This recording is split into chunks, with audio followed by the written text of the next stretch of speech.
You know that exact moment when you realize your husband thinks you're about as sharp as a bowling ball?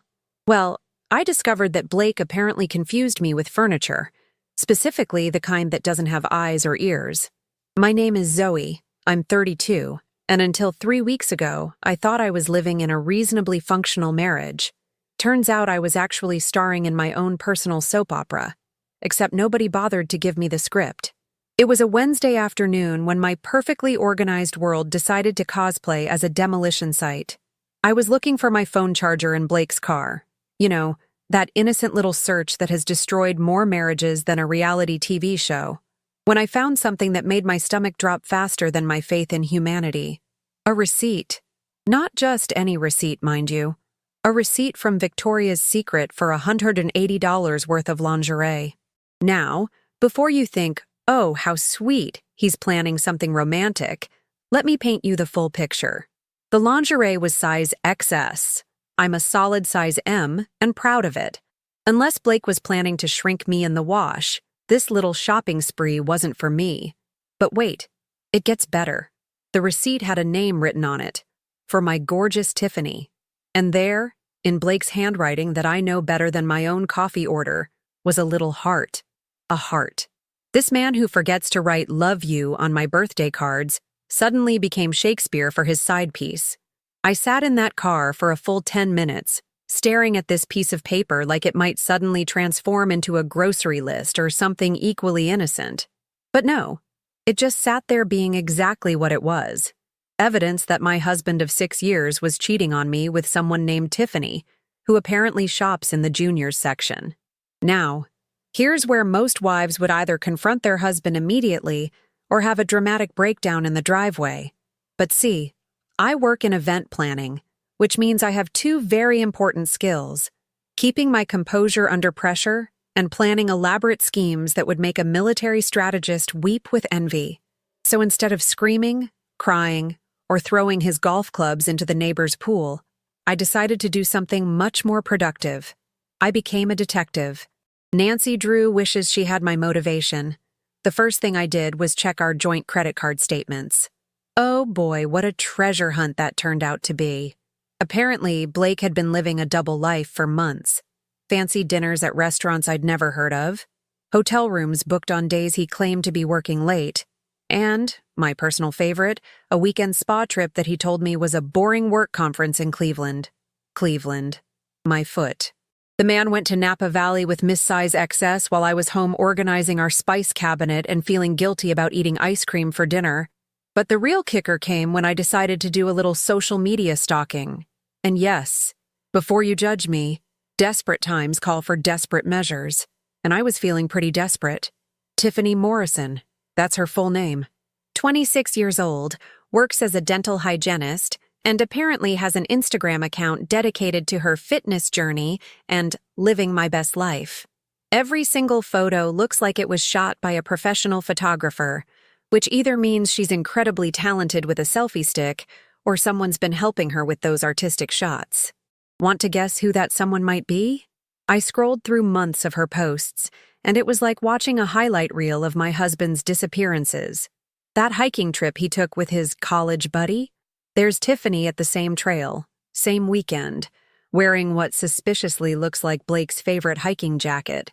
The work dinner that ran late last month? Tiffany posted a photo of a fancy steak dinner with the caption, "Best date night ever," at the exact same restaurant our credit card was charged for. The woman was basically live tweeting her affair with my husband, and I'd been too trusting to notice. But here's what really got under my skin. It wasn't just the cheating. It was the sheer stupidity of it all. Blake thought he was being clever, sneaky, masterminding some great deception. Meanwhile, his girlfriend was posting evidence on social media like she was documenting a science experiment. These two weren't criminal masterminds. They were barely criminal amateurs. And that's when I realized something important. If you're going to play games with someone, you better make sure they don't have access to professional-grade audio-visual equipment and 6 years of pent-up frustration. Because Blake was about to learn that while he'd been playing checkers, I'd been unknowingly training for chess. And Tiffany? Well, She was about to discover that being the other woman is a lot less glamorous when the wife has a master's degree in making people's lives complicated. The beautiful thing about being in event planning is that you learn to think 3 steps ahead of everyone else. While Blake was figuring out how to sneak around, I was already planning his downfall. And unlike his pathetic attempt at deception, my plan was going to be flawless. I gave myself exactly 1 week to put everything together. 1 week to gather evidence, set up the perfect scenario, and arrange what I like to call the confrontation. Because if Blake wanted to treat our marriage like a joke, I was going to make sure the punchline was on him. The game was on, and Blake had no idea he'd just challenged the wrong player. Over the next week, I transformed from loving wife into surveillance expert faster than Blake could say, "Working late again, honey." And let me tell you, once you start really paying attention to someone's behavior, the lies become so obvious they might as well be wearing neon signs.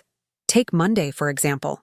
Blake came home at 7:30 p.m., claiming he had to finish up some quarterly reports. His shirt was wrinkled, his hair looked like he'd been running his hands through it, and, here's the kicker, he smelled like vanilla perfume.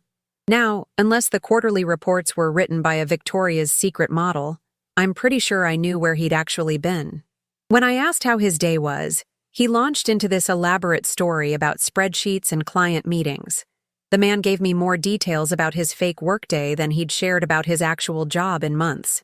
It was almost impressive, really. Blake had found his true calling. He should have been writing fiction novels instead of whatever it is he actually does for a living. But the real comedy gold came on Wednesday when I decided to test his lying skills. I told him I was planning to surprise him at work with lunch. You should have seen his face. The man looked like I'd just announced I was planning to burn down his office building.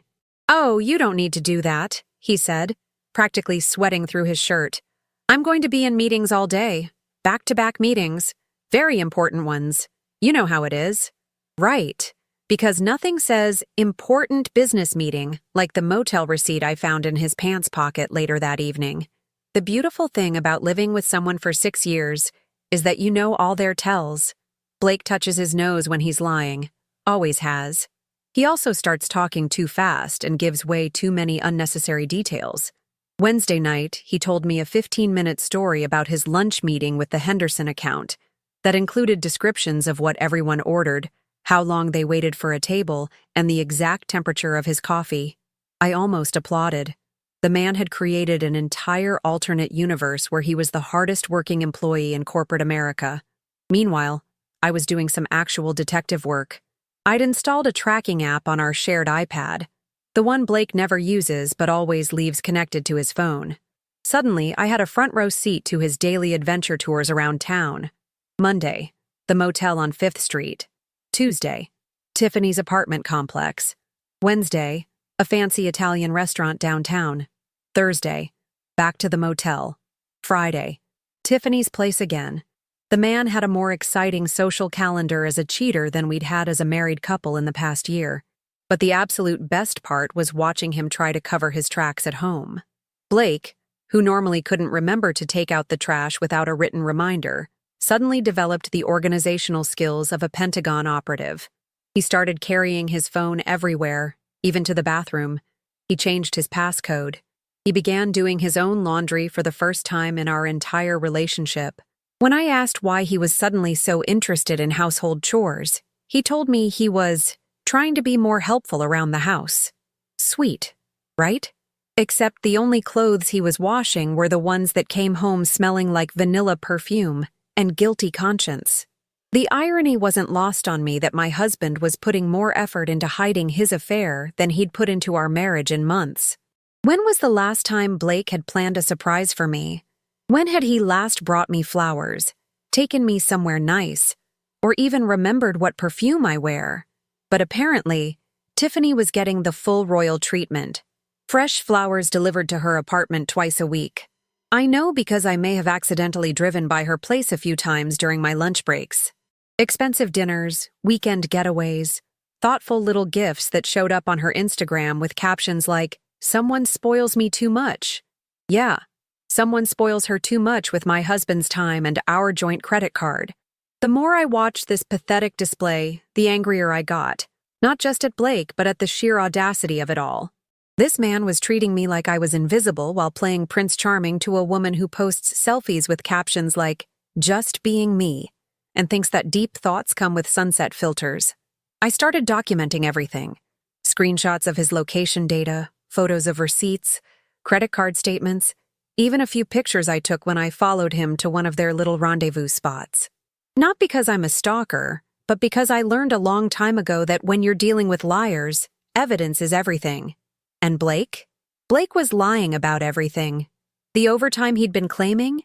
His company's HR department confirmed he'd been leaving early most days for the past 3 months. The business trips? I checked his work calendar. Nothing scheduled. The weekend he spent helping his brother move? His brother posted photos from his family vacation in Florida that same weekend. Every single story was fabricated. Blake had constructed an entire alternate reality where he was simultaneously the most dedicated employee and the most helpful family member in America, all while actually spending his time playing house with a woman who thinks inspirational quotes count as personality traits. The funny thing is, I think Blake actually started believing his own lies. He'd come home and tell these elaborate stories with such conviction that I almost wondered if he'd forgotten what actually happened. Maybe that's what cheaters do. They live in their fantasy world so long that reality becomes negotiable. But reality was about to come knocking, and it was bringing friends. Because while Blake was busy being a part-time husband and full-time liar, I was planning something that would make his little deception look like amateur hour. He wanted to play games? Fine. But he was about to learn that when you challenge someone who organizes events for a living, you better be prepared for a show you'll never forget. The stage was set, the players were in position, and Blake had no idea that his final performance was about to begin. By Thursday of week 2, I had enough evidence to start my own private investigation business. Blake's affair wasn't just confirmed, it was documented, cataloged, and organized with the kind of precision that would make a librarian weep with joy. But evidence was only half the battle. The other half was figuring out exactly how to use it. See, I could have gone the traditional route, confronted him at home, thrown his clothes on the lawn, screamed about trust and betrayal like every wronged wife in every movie ever made. But where's the artistry in that? Where's the poetic justice? Blake had been treating me like I was stupid for months. He'd been lying to my face, stealing from our joint accounts, and apparently telling Tiffany that I was emotionally distant and didn't understand him anymore. I know this because the man forgot to log out of his email on our shared computer, and Tiffany is surprisingly chatty in her responses. According to their romantic correspondence, I'm apparently a workaholic who doesn't appreciate Blake's needs and ambitions. Funny, because I seem to remember being the one who supported him through 3 job changes, covered our mortgage when he decided to find himself for 6 months, and listened to him complain about his boss, his coworkers, and his family for 6 straight years. But sure, Blake, I'm the problem. The beautiful thing about being underestimated is that nobody sees you coming. Blake thought I was too trusting, too naive, too focused on my own career to notice his little side adventure. He'd gotten comfortable, careless. He started leaving evidence around like breadcrumbs, probably subconsciously wanting to get caught so he wouldn't have to be the one to end things. Well, congratulations, Blake. You're about to get exactly what you wished for. I decided that if Blake wanted to play the role of deceived husband escaping his terrible marriage, then I'd give him an audience worthy of his performance. And Tiffany, who'd been posting about her mysterious boyfriend and how she was finally being treated like a queen, deserved to learn exactly what kind of king she'd chosen. The plan was elegant in its simplicity. Blake had mentioned, in one of his rare moments of honesty, that his company was having their quarterly team meeting next Friday afternoon in the parking lot. Some kind of outdoor team-building exercise that his boss, Mr. Harrison, was apparently very excited about. Perfect. A captive audience of Blake's co-workers, his boss, and anyone else who happened to be in the area. Now, here's where my professional skills came in handy. As an event planner, I have access to portable sound systems, wireless microphones, and projection equipment that most people only see at concerts or conferences. I also have relationships with rental companies, catering services, and a very understanding assistant named Marcus, who asks very few questions when I request unusual equipment combinations. So you need a wireless sound system, a portable projector, and a catering setup for— "What kind of event exactly?" Marcus asked when I called in my order. "Let's call it a surprise documentary screening," I said. "Very exclusive guest list. Very personal content." Marcus has worked with me long enough to know that when I get that particular tone in my voice, it's better to just process the order and not ask follow-up questions. The beauty of the plan was its timing. Blake had been telling me for weeks that Friday was going to be a long day at the office, with mandatory overtime. Meanwhile, his location data showed he'd been meeting Tiffany every Friday at 3 p.m. at the coffee shop 2 blocks from his workplace. According to their text messages, yes, I'd figured out his new passcode by watching him enter it. Apparently, it's Tiffany's birthday. They were planning something special for this Friday. Blake had booked a room at the fancy hotel downtown, the one with the rooftop bar and the view of the city. He'd told Tiffany it was going to be their celebration dinner for her promotion at work. How sweet. My husband was celebrating another woman's career advancement while I covered his share of our household expenses. But Blake had made one crucial mistake in his planning. His company's team meeting was scheduled for 2:30 p.m., which meant he'd have to choose between showing up for work or meeting Tiffany at their usual time. Want to guess which one he chose? Thursday evening, Blake came home with another elaborate story about Friday's mandatory training session and how he'd probably be unreachable for most of the afternoon. He was practically vibrating with excitement, probably thinking about his romantic hotel reservation and whatever lies he was planning to tell Tiffany about his future with her. "That's fine, honey," I told him, using my sweetest voice. "I'll probably be working late myself. Big event this weekend. You know how it is." Blake nodded sympathetically, playing the role of supportive husband right up until the end. "You work so hard, Zoe. I hope someday you can find better work-life balance." The irony was so thick I could have served it at a dinner party. That night, I made my final preparations. I arranged for Marcus to set up the equipment at Blake's office building by 2 p.m. I confirmed the catering order. Nothing fancy, just coffee and pastries for Blake's coworkers, because I wanted them comfortable and alert for the show. I charged all my devices, organized my evidence files, and practiced my presentation, because that's what this was going to be, a presentation, a carefully orchestrated reveal that would expose not just Blake's affair, but his lies, his financial deception, and his complete lack of respect for everyone in his life. I even picked out a nice outfit. If you're going to destroy someone's reputation, you might as well look professional doing it. Friday morning, Blake kissed me goodbye like he did every day, told me he loved me, and reminded me that he'd be stuck in meetings all afternoon. "Have a great day at work, sweetheart," I said, smiling like the loving wife I'd been for 6 years. It was the last time Blake would ever lie to me, because in about 4 hours, his entire world was going to explode, and everyone he'd been deceiving was going to have front-row seats to the show. Friday afternoon arrived with the kind of perfect weather that makes you believe the universe has a sense of dramatic timing: clear skies, gentle breeze, ideal conditions for an outdoor team meeting, and an even better conditions for public humiliation. I arrived at Blake's office building at exactly 2:15 p.m., 15 minutes before his company's team meeting was scheduled to begin. Marcus had already set up the equipment with military precision: portable speakers positioned strategically around the parking lot, a wireless microphone system tested and ready, and a projection screen that could be seen from anywhere in the area. "Everything's good to go, boss," Marcus said, handing me the remote controls. "Sound systems connected to your phone, projectors ready for your presentation, and I've got the catering set up over by the main entrance." "Perfect," I said, watching Blake's co-workers start filtering into the parking lot. "And you remember what to do at 2:35? Marcus grinned. "Cafe Luna, table near the window, order a large coffee, and keep my phone connected to yours on speaker mode. I'll position myself close enough to pick up their conversation clearly. You're a lifesaver, Marcus. This is either going to be brilliant, or we're both going to end up unemployed." "Worth the risk," he said, checking his watch. "I better head over there now. Blake should be arriving any minute."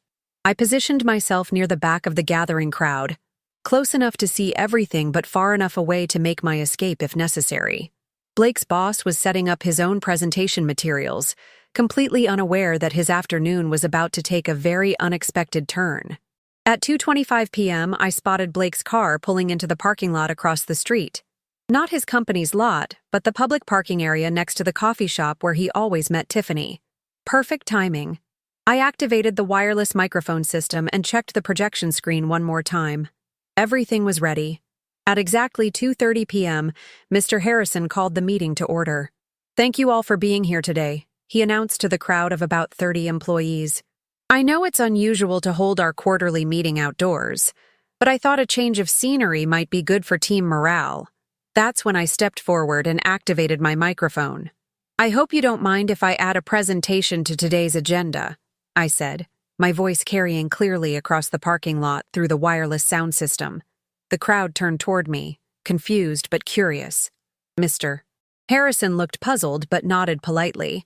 After all, I looked professional, sounded confident, and clearly had official-looking equipment.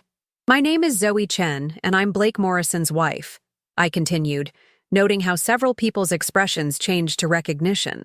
Blake had obviously mentioned me at work events, probably during his Good Husband performance days. Blake couldn't be here today because he's currently across the street at Cafe Luna, meeting with his girlfriend Tiffany for what he described in their text messages as a celebration of their future together. I clicked the remote, and the projection screen lit up with a slide showing Blake's location data from the past month.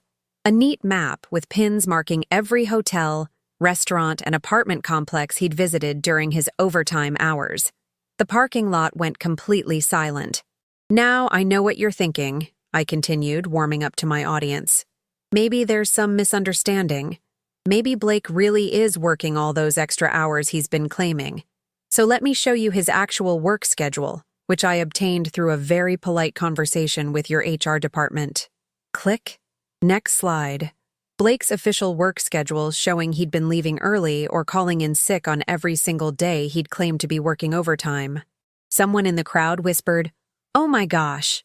"But wait, there's more," I said, channeling my inner infomercial host.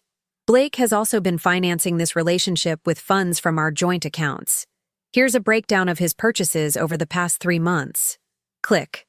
A detailed spreadsheet showing hotel charges, restaurant bills, jewelry purchases, and that $180 Victoria's Secret receipt, all organized by date, with Tiffany's corresponding Instagram posts displayed alongside them. Mr. Harrison was staring at the screen with his mouth open. Several of Blake's co-workers were taking photos with their phones. "The beautiful thing about social media," I continued, "is that it creates such a detailed record of people's lives. For example, here's Tiffany's post from last weekend, when Blake told me he was at a work conference in Chicago." Click. Tiffany's Instagram photo of her and Blake at a spa resort in North Carolina, her arms wrapped around him, both of them wearing matching robes with the caption, "Weekend Getaway with My Love." That's when I heard someone behind me gasp, "Is that actually Blake?" "Oh, yes," I confirmed. But here's my favorite part. Blake has been telling Tiffany that he's planning to divorce me, and that I'm, and I quote from their email exchange, "a workaholic who doesn't understand his emotional needs." Click. Screenshot of Blake's email to Tiffany describing me as distant and career-obsessed, while he was just trying to find happiness. Interesting perspective, I noted, considering that I've been covering his share of our mortgage payments for the past 4 months while he spent our savings on his emotional discovery journey. Click. Bank statements showing the financial reality of our household. My income covering everything, while Blake's contributions mysteriously decreased at exactly the same time his extracurricular expenses increased. The crowd was now completely captivated. Some people looked horrified, others seemed fascinated by the sheer audacity of the presentation. Mr. Harrison looked like he was trying to figure out whether this was the most entertaining or most mortifying thing that had ever happened at a company meeting. "Now, I know Blake can't be here to defend himself," I said, "because he's currently explaining to Tiffany their romantic plans for tonight. Fortunately, I have an associate positioned at Cafe Luna who's going to help us understand exactly what Blake's priorities really are." I held up my phone, showing the active call connection to Marcus. Ladies and gentlemen, Liv from Table 7 at Cafe Luna.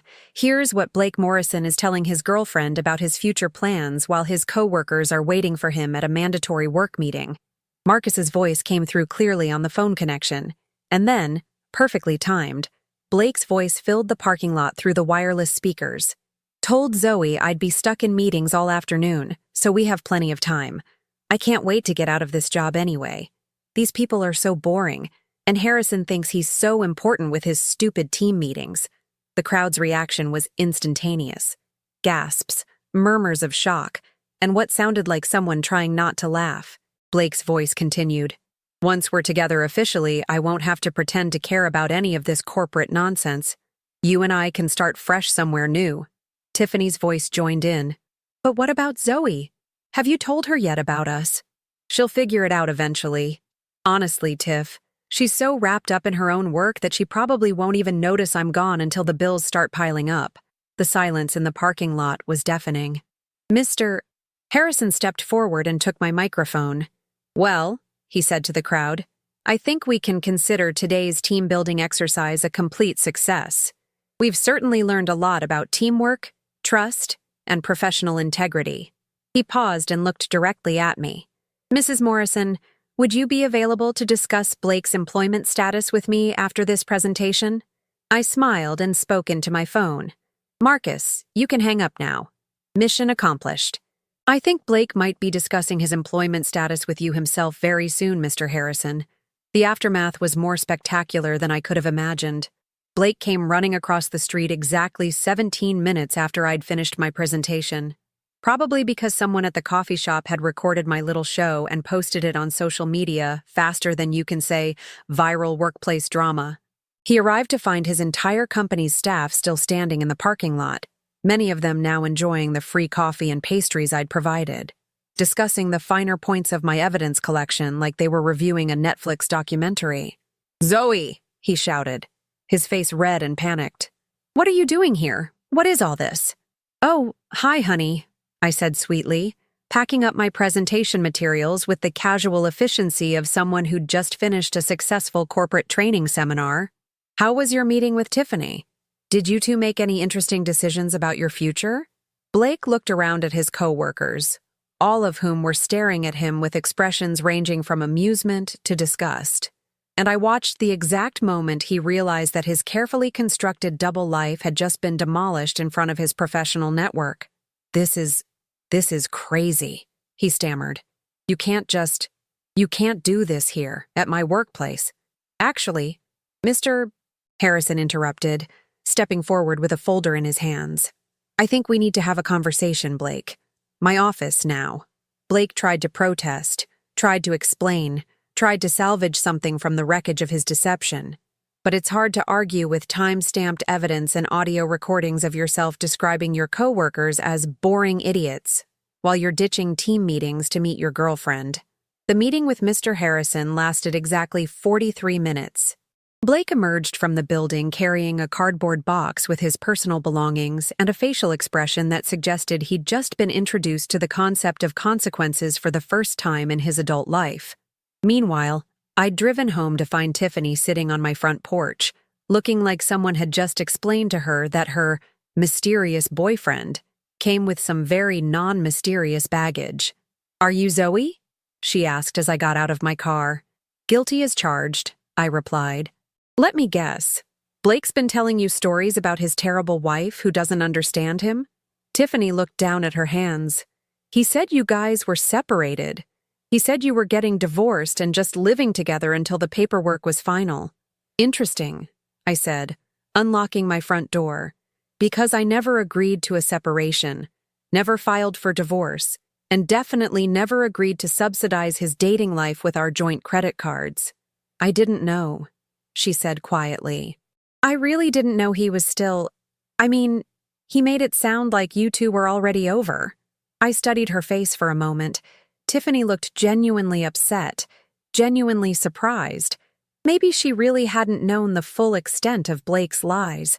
Maybe she'd been as deceived as I had, just in a different way. Look, I said finally, Blake's been lying to both of us. The difference is you get to walk away from this mess. I get to divorce it." Tiffany nodded and stood up. "I'm sorry," she said. "I really am. I know that doesn't fix anything, but—" "Actually," I interrupted, "it fixes more than you might think. Because now I know that when Blake inevitably tries to make this whole thing my fault, at least one person knows the truth about what he was telling people." 6 months later, I was sitting in my new apartment, smaller than the house I'd shared with Blake, but entirely mine, reading the final divorce decree.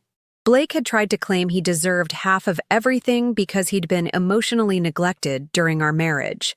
The judge was not impressed by his argument, especially after my lawyer presented the financial records showing Blake's emotional neglect had cost our joint accounts about $15,000. As for Blake himself, he'd moved in with his brother after losing his job and being unable to afford his own place. Apparently, being publicly exposed as a liar and embezzler doesn't do wonders for your employment prospects. Tiffany, surprisingly, had sent me a text message last month. She'd started dating someone new, someone who, according to her message, actually got divorced before asking me out. The final irony? Blake kept calling me for weeks after everything fell apart, insisting that we could work things out, and that I'd overreacted to what he called a temporary lapse in judgment. A temporary lapse in judgment. 6 months of systematic lying, cheating, and stealing, reduced to a temporary lapse in judgment. I told him he was absolutely right. His judgment had definitely lapsed. Permanently.